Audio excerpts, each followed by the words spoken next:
Hi viewers, welcome to గృహ kitchen. ఈరోజు నేను మీకు అమృతం లాంటి రెసిపీ చెప్పబోతున్నాను. అదేంటంటే చల్దీ అన్నం. ఈ చల్దీ అన్నం షుగర్ బీపీ ఉన్న వాళ్ళకి మంచిగా పనిచేస్తుంది. సో ఈ సమ్మర్లో ప్రతి ఒక్కళ్ళు కూడా పాటించాల్సిన రెసిపీ చల్దీ అన్నం అండి. సో తప్పకుండా ఈ రెసిపీని ఫ్రమ్ స్టార్టింగ్ నుంచి ఎండింగ్ వరకు చూసేయండి. ముందుగా నేను ఒక మట్టి గిన్నె తీసుకున్నాను. దాంట్లో 2 కప్పుల అన్నాన్ని వేసుకుంటున్నానండి. సో అన్నం అనేది మీకు ఇలా మరీ మెత్తగా ఉడకొద్దండి. సో వీడియోలో చూపించినట్టు కొంచెం మీకు మెత్తగా ఉంటే చాలు, అలా అని గట్టిగా కూడా ఉండొద్దు. ఇలా మీకు ఉడికిన తర్వాత దీన్ని మట్టి గిన్నెలోకి మొత్తం ట్రాన్స్ఫర్ చేసుకుందాము. సో ఇది చాలా మంచిదండి. మీరు కంపేర్ విత్ పెరుగన్నం కంటే దీంట్లో ఇప్పుడు గోరువెచ్చని వాటర్ని వేసుకోవాలి. సో 2 కప్పుల రైస్కి 2 కప్పుల వాటర్ అనేది వేస్తున్నాను.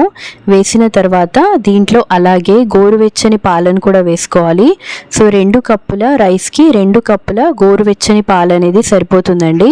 సో మీరు ఈ కొలత అనేది పాటిస్తే మీకు పెరుగన్నం కంటే చల్లదన్నమే ఇంకా కావాలి అంటారు, అంత బాగుంటుంది.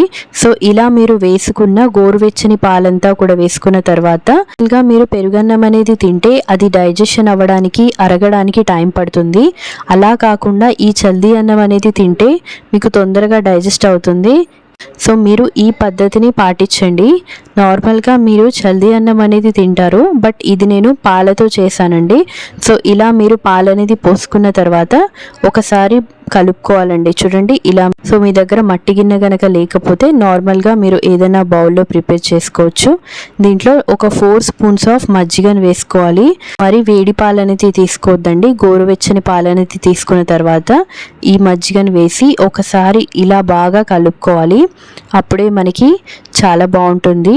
ఇలా కలుపుకున్న తర్వాత దీన్ని మీరు ఒక నైట్ అంతా కూడా ఉంచితే మనకి నెక్స్ట్ డేకి పొద్దున్నే తెల్లవారుజామునే ఇలాంటి బ్రేక్ఫాస్ట్ని తింటే చాలా మంచిది. పొద్దున్నే ఇది చాలా హెల్త్ ఇష్యూస్ ఉన్న వాళ్ళు, బీపీ షుగర్ వాళ్ళకు కూడా చాలా మంచిది. ఇలా నేను దీంట్లో ఉల్లిపాయలను కూడా వేస్తున్నాను. ఇలా మీరు కొంచెం పెద్ద సైజ్ కట్ చేసి ఇలా వేసుకోవడం వల్ల ఏంటంటే మనకి వేరుగా పచ్చడి కానీ అవేం అవసరం లేదు.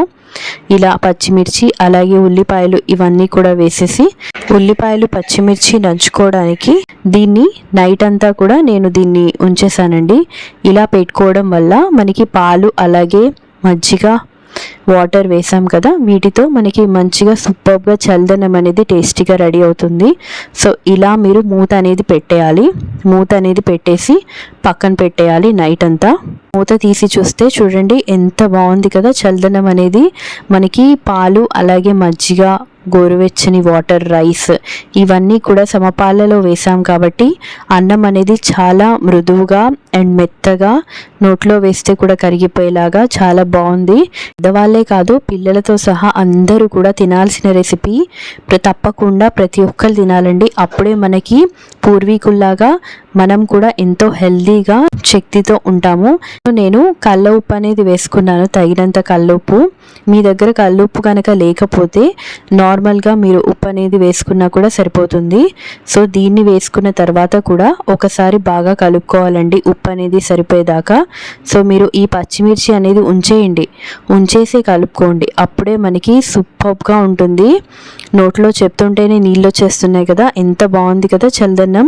మరెందుకు లేటు, నేను చెప్పిన క్వాంటిటీస్ అండ్ టిప్స్ అండ్ ట్రిక్స్తో మీరు ఈరోజే అంటే ఇప్పుడే ఈ రెసిపీని ప్రయత్నించండి.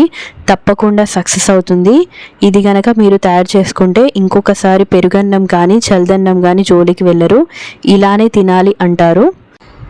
ఎంత రైస్ ఉన్నా కూడా మనకి పెరుగు అనేది సరిపోదు అండ్ చిక్కగా కూడా కనిపించదు కదా.